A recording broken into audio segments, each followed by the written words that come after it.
राजगढ़ से आ रही है, जहां टीबी जैसी बीमारी को जड़ से खत्म करने की दिशा में टीबी मुक्त भारत अभियान चलाया जा रहा है।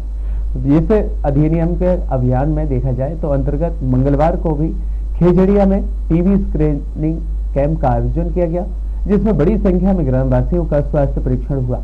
इसके साथ ही जिला क्षय अधिकारी डॉक्टर राजीव हरिओध ने यह बताया है कि मुख्य चिकित्सा स्वास्थ्य अधिकारी जिला राजगढ़ डॉक्टर शोभा पटेल के मार्गदर्शन में बुधवार को खेजड़िया में टीबी स्क्रीनिंग का कैंप लगाया गया।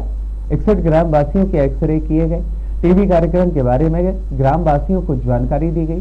शासन द्वारा राष्ट्रीय क्षय उन्मूलन कार्यक्रम में निश्चय मित्र टीबी मरीजों के फूड बास्केट कार्यक्रम के अंतर्गत विभिन्न जांचें, दवाइयां, निश्चय पोषण योजना के बारे में भी जानकारी को उपलब्ध कराया गया।